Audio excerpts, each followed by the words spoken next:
Knowledge yuntafa' bi. Knowledge that you left behind that people are benefiting with, to do with eternal matters. Third thing is, وَلَدٌ صَالِحٌ يَدْعُ لَهُ. Is a righteous child that prays for the parents. So you can see how important it is to look after your child and make them into good kids, righteous kids. So then, what can we do to do with our kids? I'll mention 5 points. 5 points. The first 3 are very important. The next 2, the last 2, simply sort of like give some guidelines in the first 3. 5 points. First of the things we can do with our kids when we become parents is, and mind you, when you look to get married, look for a husband and wife who cares about these things, not someone who doesn't care about it. First of the 5 points I'd like to mention, although there are many, first of the 5 points we can do with trying to have a great family in the future is to develop the connection, with your kids. Wallahi, brothers and sisters, this and the second point I'm going to mention are 2 of the most important points. You cannot even measure the importance of this with gold or diamonds. It is to raise your kids forming a connection with them. Meaning your kids can identify with you and you identify with them. You have a bond, you have a respect, you have a love with each other. Form the connection with your kids. And one of the most important ways to form a connection is to be involved in their lives and spend time in their lives, as the sister had mentioned before, and the brother mentioned as well. To be involved in their lives and to be aware of what's happening in their lives. Be aware in their day. How did your school go today? What happened? How was it? And what did they watch on TV? How did it go? What did they like about it? And so on. Be involved in their life, know what is happening in their life.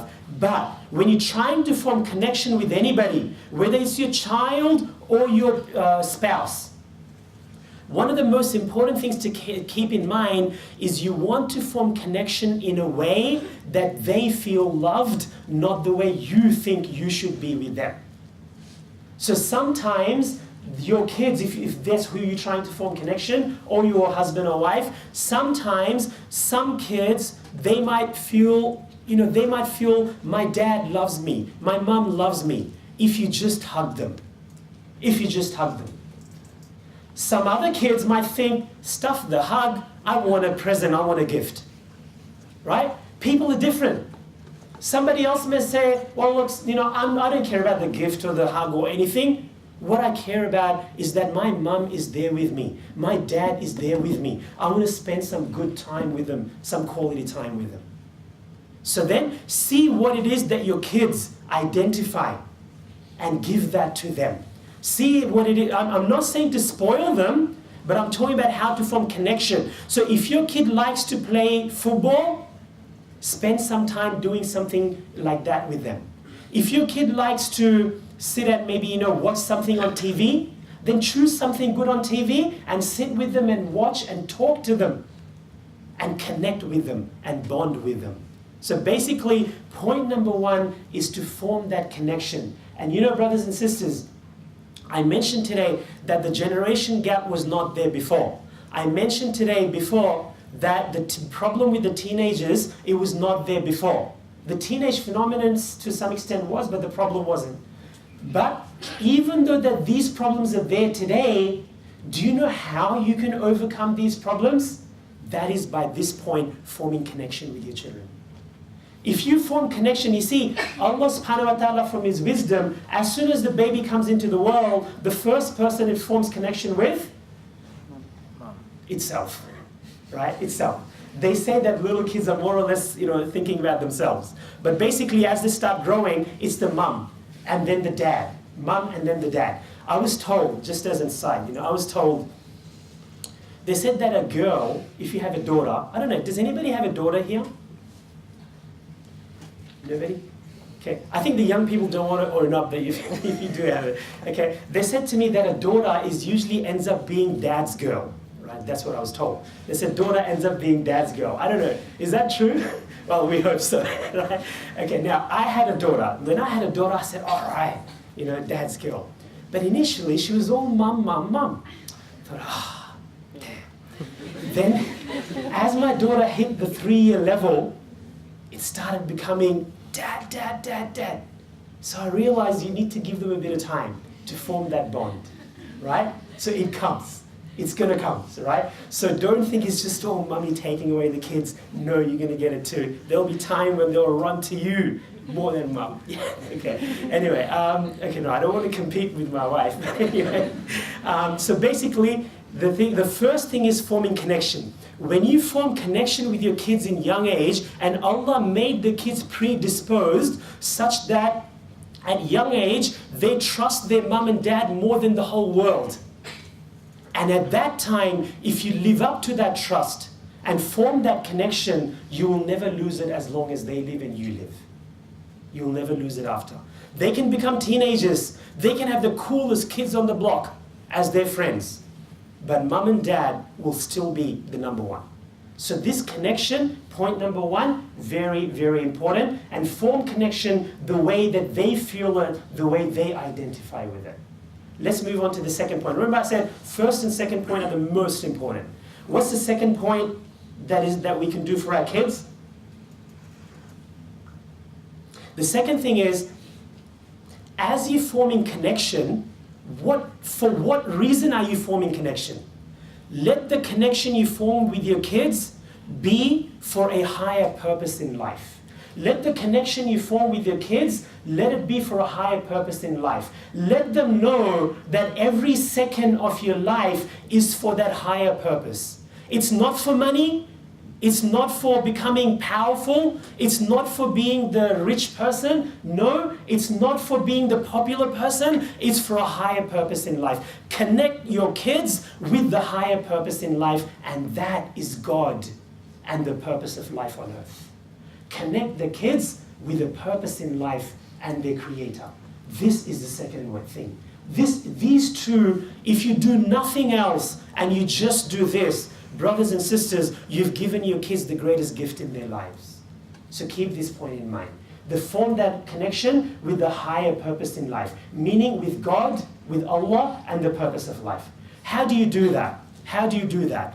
One of the biggest contributors to forming that connection with the higher purpose in life, how can you do that? This is something many parents don't do that. One of the biggest way we can do it is from the time your kids are young until they discover their peers. In that period of time, take your kids with you as much as you can wherever you go. Don't leave them behind. Take them with you as much as you can wherever you go. Trust me, this is one of the greatest things that will bond between you and your kids, and not only bond, but it will connect them to that higher purpose, to Allah and the Creator and so on. How is that? And especially, it's good for the father to take the son with him and not leave him behind all the time. It's good for the father to take the son with him. It's good for the mother to take the daughter with her. Why? Because the kids look for a role model as they grow up. So your son will take his dad as a role model instead of some other person who's a pop star today, rich, and tomorrow on drugs, and day after tomorrow destroyed their lives. Isn't it better they take dad as their role model? With the mum as well, take your daughters with you wherever you are so that they learn from you. How does mum behave with people? I want to be like that as well. Mum is a hero. She wants to be like mum. She looks up to her mum. She adores and admires her mum. And she takes the values of life from her mum and dad. Of course, the kids need both parents, but I'm saying also in this aspect as well. So then, when you take your kids out with you, the way you behave with let's say you go to a supermarket. You like something at the supermarket. And your kid is there with you, and then you like it, say, oh, that's so nice. And then you say, oh, what's the price? Oh no, that's a bit too expensive. If we spend that much money buying this, we are wasting money. Let's not waste money, put it back. What has happened? You've just taught your kids a very important lesson in life. You've taught them the importance of not wasting anything, and you physically, practically taught them self-control. which is something many people today do not have. Then you go to the counter. You speak to the person at the counter. You smile to them, say hello, and smile. Speak nicely to them, and have a conversation with them. The kids see how you behave. That's the way they will be. Tomorrow, if they go to school and their friends are using swear words, every second word, they remember, Mum and Dad never did that. That's not how I should be. So do you see, these things make a lot of difference. Make a lot of difference. You meet other people, the way you meet them, greet them. Your kids learn from you. You don't realize, I mean, just to give you an example, when my older two kids were very, very young, not very, very young, but they were young compared to what they're now. When they were like, let's say 7 years old, I took them to a Friday prayer. And at that time, all they knew was just mucking around in the room. So I took them to the Friday prayer, and one of my good friends in the front row, I said, okay, can you sit with my kids and look after them? He said, sure, no problem. So my kids sat there, and a cute little boy sitting in the front row, and they just, and I think like sometimes they look at each other like hee and they giggle and something like that, right? And then they look here, look there, maybe they're playing with something in bottom, but they're sitting there.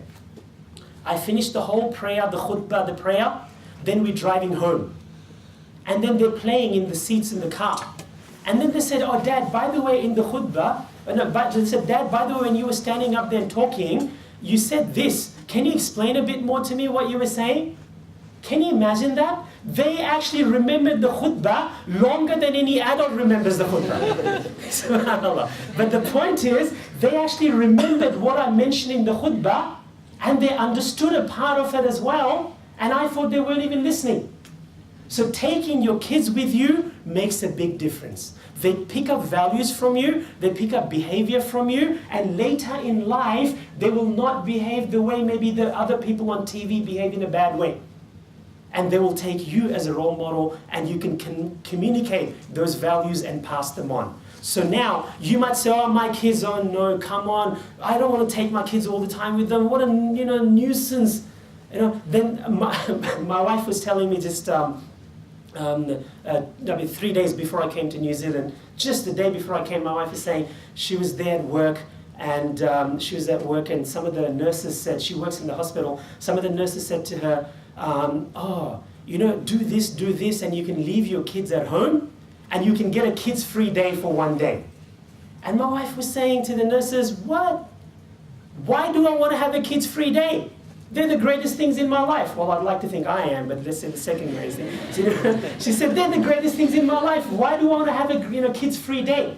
So do you see, instead of looking at the kids as a burden, if we appreciate them for what they are, take them around with us, they learn from us. They learn from us. So I hope that we keep this point in mind, is to take them around with us, and as you are with them, let them learn the higher purpose in life. What do I mean by higher purpose? We saw before. We said on the shelf you could have bought something, but you decided not to. What can you say? You say, oh, this is so expensive. It's nice, but expensive. Now let's put that away. In that extra money that we're not wasting, let's spend it in charity. Allah will love us. Let's spend it in doing good deeds. Our Creator will love us. Do you see how you're connecting them? Do you see how you're connecting them? So even when you're dead, God is alive, and He will be their best friend. Right? Then when you take them elsewhere as well, you can cheat, you can steal, you don't, they see it. Somebody else is rude with you, and then you just say, somebody's rude, and you can shout back, F you, right? Or instead you can say, Astaghfirullah, A'udhu Billah. Then your kids say, okay, when I'm angry, when somebody's bad, instead of saying it back to them, I can just say, A'udhu Billah, Astaghfirullah. For those who don't know Arabic, Astaghfirullah means, oh God, forgive me. And A'udhu Billah means, protect me from the Satan. Right? Because when you're angry, you feel like taking on the Satan's role and fighting back. And you say that. So, to seek refuge. So this is how you connect your kids to the higher purpose in life. That's point number 2. These 2 points are, if you had nothing else, this would be enough. But let's have a look at the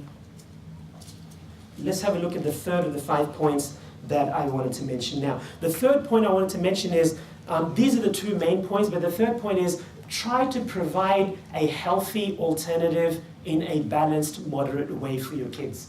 Try to provide a healthy, halal alternative in a balanced, moderate way to your kids. Now, what do I mean by that?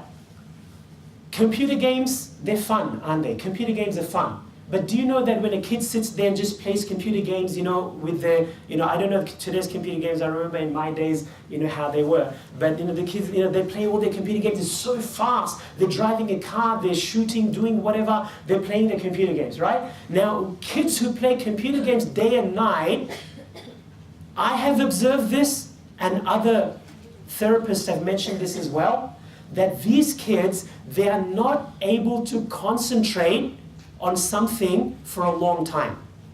They're not able to concentrate on one thing for a long time. When they go to school, they cannot concentrate on what the teacher is saying for a long time. They tend to sit at the back of the class and do something to get themselves distracted because they cannot concentrate. The reason they can't concentrate is because when this is so full of action and moving so quickly, the teacher in school seems so boring, doesn't it?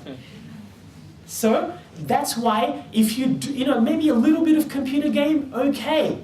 But if you do that day and night, you are harming yourself. As one researcher mentioned, they said that a TV, computer game is much worse in this respect than TV. They said a TV, the scene on the TV screen, you sit there watching TV, you say, okay, as long as my kids are watching a good program, it's okay. It's not okay. It's okay to watch some TV, but not excessive TV. Why? Because on TV, it's better to do other useful stuff, but still, on TV, they say that on average, 1 in every 4 seconds, the scenery on the TV changes. Can you imagine that? 1 in every 4 seconds, the scenery on the TV is changing. Now when I'm here, the teacher talking, what do you want me to do? 1 in 4 seconds, change my clothes, change my hairstyle, what do you want me to do 1 in 4 seconds, right? Naturally, they get bored. So then, excessive of anything is no good. So give them healthy, balanced, halal, moderate alternatives to these things. So maybe they have some TV of good program, or some computer game, but then let them have some physical activities as well. Some physical sports, games and other things. And some intellectual activities as well. So mix and match all of these things to provide a healthy, halal alternative in a balanced and moderate way. That is point number 3. And that also relates to when you have friends. When there are friends out there, some of the friends that they have, their peers, they might not be very good kids. They might be very foul-mouthed, swearing and things like that. They might be very bad kids. So then what do? Instead of just saying, don't go with those kids, you look for alternative friends who are good kids, and then take them on the weekend to meet them, play with them, have a good time with them. So you're providing a good, healthy, halal alternative to the other destructive influences that might be there for them. That's point number 3. Let's go to the last 2 points, inshallah, quickly. Point number 4 has to do with all the points I talked about before. And point number 4 is, the last 2 points are a bit minor, but they're still very important. Point number 4 is, how do you speak to your kids? How do you speak to your kids? How do you behave with your kids? Some people feel, okay, it should be a totally democratic thing. Whatever we're doing with your kids, you should take a vote.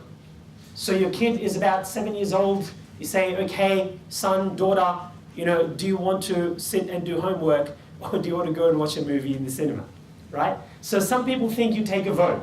The vote doesn't always work, isn't it? With the kids, if they're not mature enough to be voting on something, then maybe it's not the best thing for them to be voting in there. Other people go to the opposite extreme and they want to be authoritarian. I say this and that's what it is. And you're very mean and hard to your kids. And that's how it has to be. 2 extremes, right? One is you treat little kids far higher than their age, and the other one is you treat them as if they're nothing and you be authoritarian. And I've read many books. I've read thousands of pages to do with these things, and the best that I found to do with this, I read so many things. Then what did I do? When I read all of these things, I took them back to what the Prophet Muhammad ﷺ did. that Allah taught him to do, and I could see the wisdom in that way. And the way that this book put it, or some people put it, which is the way I've seen the process do it, is to be not an authoritarian parent, but an authoritative parent who is still gentle and kind and considerate. To not be an authoritarian, but an authoritative parent who is gentle, kind, and considerate.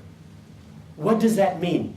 That means when you're speaking to your kids, when the kids are not, when the kids are a bit excited and so on, you don't say, oh, look, please do this, oh, come on, oh, and then you start yelling, screaming, shouting. The kids lose respect for their parent.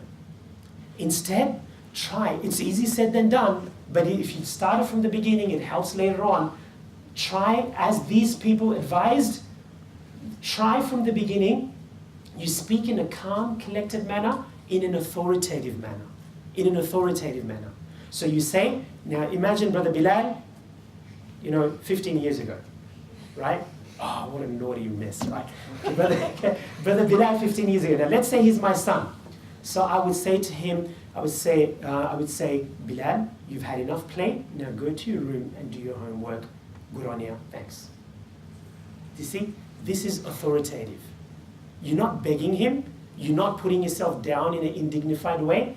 You're being authoritative, but gentle, considerate, and kind.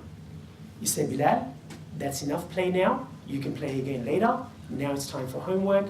Go and do your homework. See, you're not being mean. You're not being evil. You're not being authoritarian. You are explaining to him what you're saying, but not explaining to justify what you're saying, explaining so he learns the wisdom of what you're saying. And then he goes and he does that. So this is a good way to talk. When you become parents, those who are parents probably could appreciate that. When you become parents, you will appreciate it. You talk to them in a respectable manner, but as a parent to the child. Some people say, I want to be a peer to my child. The children can have peers elsewhere, but they need a parent for guidance. They need a parent for being a parent. And thus, you see the Prophet Muhammad ﷺ, he had kids as well, like Anas ibn Malik radiallahu anhu, and other people that grew up in his care. And if you look at the hadith, how he talked to them, he was not authoritarian on one hand, one extreme, nor was he an indignified person on another extreme. He was in between. He was kind, considerate, respectful, and authoritative. So then, when Aisha radiallahu anha, who would have been in her early 11, 12, 13 years old and so on at that time, when he was telling Aisha radiallahu anha to get him something from the masjid, like a piece of cloth where you pray on from the masjid, the Prophet said to her, Nawilini al-khumra.